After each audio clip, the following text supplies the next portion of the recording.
professor Renan Duarte e vou lecionar a disciplina de Ciências do 7º ano do Colégio Emaús.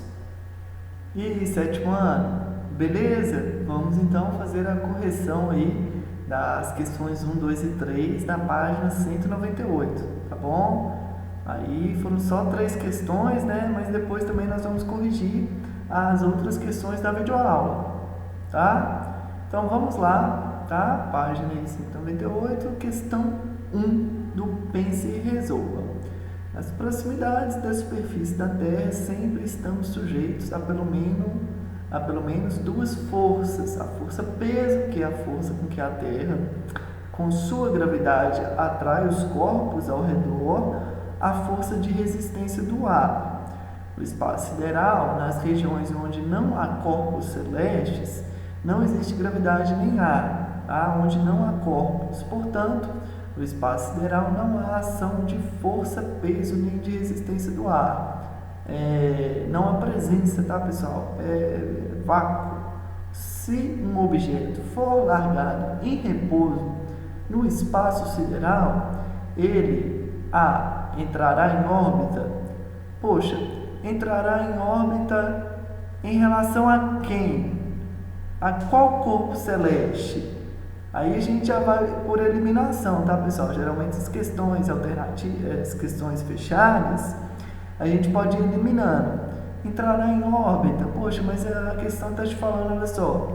O espaço sideral, a ação de força P em tempo nem resistência do ar. Se o objeto for largado em repouso no espaço, de modo geral, não falou próximo de 1 ou próximo de nada, né? Então, entrará em órbita. Para ele entrar em órbita, ele tinha que estar próximo de um outro corpo. B. Permanecerá em movimento inercial. Movimento inercial? Sei não, então é meio estranho isso daí. C. Seguirá lentamente em direção ao corpo celeste mais próximo? Depende, você não sabe o tamanho daquele corpo celeste, você não sabe, a gente não sabe da força que aquele corpo celeste está atuando, já que a gravidade, né, a força gravitacional, ela é proporcional ao tamanho daquele corpo. Por isso que o Sol é a estrela maior do sistema solar, né? O Sol é imenso, tão grande que ao redor dele, né, foram concentrados aí os planetas, tá? E estão orbitando ele aí, tá? Então a D permanecerá em repouso até que nele atua alguma força. É a resposta mais clara, pessoal, porque a gente não pode dizer se ele vai sair em movimento. A gente não pode dizer que tem algum corpo celeste próximo, né? A questão não nos diz isso. Então a resposta é exatamente essa, a alternativa D. Ele vai permanecer em repouso até que nele atua uma força. Aí lembrando aí das leis de Newton, né? Movimento em repouso vai ficar em repouso, tá? Um corpo em movimento vai permanecer em movimento. Vamos lá, questão 2. Em uma viagem espacial, uma nave, quando se encontra no espaço sideral, longe da ação da gravidade dos corpos celestes e da ação da resistência do ar, então olha só, está bem longe de força da gravidade, não tem força da gravidade atuando. Ela não tem necessidade de manter seus propulsores ligados para continuar seu movimento, tá? Ela está vagando, literalmente vagando no espaço. Isso acontece porque a nave apresenta muita energia relacionada ao seu movimento. Muita energia? Como assim muita energia? Para se definir se é muita ou pouca energia, a gente tem que comparar algo, né? Então não está explicando muita coisa. B. O movimento dela não é inercial, fazendo com que ela continue. Nossa, parou por aí. Como assim esse movimento não é inercial? Está muito estranho, né? A gente sabe que a inércia é a capacidade que o corpo tem de se manter em repouso ou em movimento, tá? Então não está bem, está errado essa frase, tá? Ainda mais falando que ela continua sendo empurrada para frente. Como assim para frente? Vai depender sempre de vários fatores, como a gente vem falando: intensidade, né? A orientação, são vários fatores que vão definir aí o seu movimento. Então, a B também nada a ver. C. Sua tendência natural, na ausência de forças, é manter-se o movimento. Aí já tem coisa interessante, né? O que a gente estudou? Na ausência de forças, né? Vai manter o movimento inicial, ou seja, tá parado? Beleza, vai manter parado. Tá em movimento? Mantém em movimento. Então é o que a gente chama de movimento inercial, tá? Agora dizer lá na B, lá, o movimento dela não é inercial. Tá estranho. B, errado. C, de catapora, de casa. Resposta correta. Tudo bem? A D, né, a força-peso que atua na nave, mantém em seu movimento. Também errado. Força-peso não mantém o movimento. Bom. 3. O esquema a seguir representa um conjunto de 4 forças A, B, C e D aplicadas a um mesmo corpo. A respeito dessas forças, responda às questões. A. Descreva cada força que atua no corpo, identificando a sua intensidade, sua direção e o seu sentido. Turma, parece ser difícil, mas não é. Tá? A gente, na próxima videoaula, a gente vai fazer mais alguns exercícios para ficar mais fácil, tá? Vai enxergar um pouquinho da matemática aí, mas são questões de adição e subtração, coisas muito simples, tá? Então, temos a imagem aqui, tá? Um corpo com 4 forças sendo atuadas neste corpo, essa bola. A, B, C e D. De cara, sem ver esses números aqui, ó, esquece esses números. Qual força, né? Qual seta aqui está representando uma maior força? A, porque ela é maior, tá? Então, aprender sempre a observar isso. A, 12 newtons, B, 10, a C também 10, por isso que elas possuem o mesmo comprimento, e a D um pouquinho menor, 7N. O que é esse N, Renan? A gente falou sobre ele, né? Medir a unidade para definir a força. 12 newtons, 10 newtons e 7 newtons. Então, vamos lá, descrever cada força que atua no corpo, identificando a sua intensidade, direção e sentidos. Turma, fácil aqui, ó. Direção. Está na horizontal ou na vertical? Vertical, então já meia resposta aí, ó, completo. Vamos lá. A, intensidade 12 newtons, a direção vertical e o sentido para cima. B, mesma coisa, só que a intensidade é de 10. A B, né? A direção vertical, sentido para cima. C, intensidade 10 newtons, direção vertical também, só que o sentido contrário a A e a B, para baixo.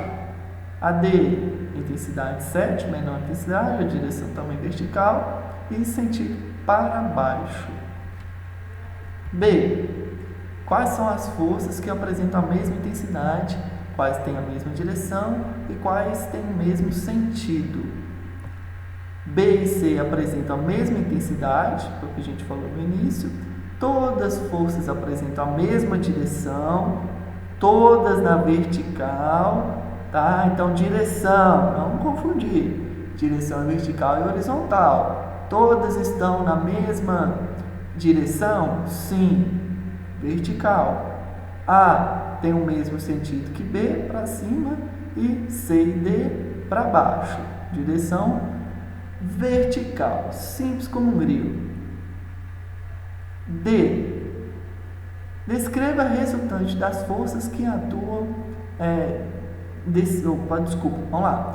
Descreva a resultante das forças que atuam no corpo, identificando a sua intensidade, sua direção e o seu sentido. A resultante, pessoal, vai ser a soma e os sentidos opostos.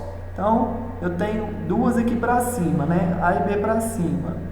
A e B, 12 mais 10, 22. Então, a força que ele sobe é 22, a força que está subindo. C e D, 10 mais 7, está descendo. Então, olha só, 22 está subindo e 17, né? C e D está descendo. Para onde que esse corpo vai movimentar? É lógico, é para cima, tá? A força de cima é muito maior que a força de baixo, tá bom? Então, passando mais um pouquinho, temos aí 12 mais 10, né? 22 e 17 para baixo, a resultante é 5, ou seja, movimentando para cima, ele está movimentando a 5 newtons para cima. Legal, né? Bom, vamos lá. Questão 1. Cite 5 exemplos onde a força pode ser usual no nosso dia a dia, no nosso cotidiano. São vários exemplos, né, pessoal? Né? Arrastar móveis, alterar aí, um objeto de um lugar para o outro. A gente está sempre utilizando, ao a gente andar, né? Estamos utilizando a força aí, ó, pelos nossos membros, tá bom? Fazer a limpeza de algum móvel, de algum quarto, né, de algum cômodo. São vários momentos em que nós estamos sempre utilizando a força. Questão 2. O que é um vetor? Aí também está muito bem descrito no nosso livro, tá? É um segmento de reta que vai realmente mostrar a intensidade, a direção e o sentido de uma força, tá? Uma grandeza vetorial. A representação é pela setinha, como a gente acabou de resumir na questão, tem sempre uma setinha mostrando aí a sua direção e o sentido. Horizontal, direita. Orientação, exatamente a questão 4, né? Defina orientação e intensidade, questão 5. Orientação vai ser para qual lado, para cima, para baixo, direita, esquerda, tá? Que o objeto, o corpo, pode estar se movimentando, e a intensidade é justamente a força, né, que vai estar atuando. Fatores que vão interferir na intensidade aí: o peso do objeto e também a sua velocidade. Lembram lá do exemplo do carro? Né? A intensidade de uma colisão, né, entre dois veículos vai depender do peso do veículo, da velocidade que ele estava. A questão 6. O que é um sistema internacional de unidade? Também está muito bem descrito aí no nosso livro, tá? Um sistema, como o próprio nome já diz, em que é descrito os símbolos de unidade, tá? Das grandezas físicas: massa, volume, temperatura, comprimento, área, tempo, força, corrente elétrica, intensidade luminosa, velocidade e energia. É um símbolo para cada grandeza física. A gente está estudando com a mais profundidade, né, que nós estamos falando mais, sobre a força aqui, né, que a gente já falou, a unidade Newton, com o símbolo representado por um N maiúsculo. Tudo bem? Voltando um pouquinho, as questões 7, 8, 9, 10 e 11 pedia então a unidade para medir força, depois área, energia, tempo e velocidade. Vamos ver? Força é o N maiúsculo, que a gente já viu. Agora a área, M ao quadrado, né? Metro quadrado, M2, tá bom? Próximo, energia. Energia, temos o J maiúsculo, que significa joule. Tempo e velocidade. Tempo, temos segundo, né? O S minúsculo. E por último, a velocidade é metros dividido por segundo, tá? Metros por segundo. Tranquilo demais.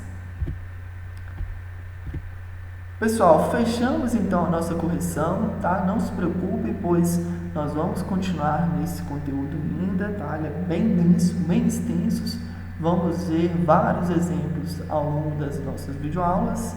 Bons estudos, aí uma curiosidade, né, do Dia do Astronauta vai ser comemorado aí no dia 9 de janeiro, né? Uma curiosidade para a gente. Bons estudos, até a próxima videoaula e lembre-se sempre, juntos no caminho certo.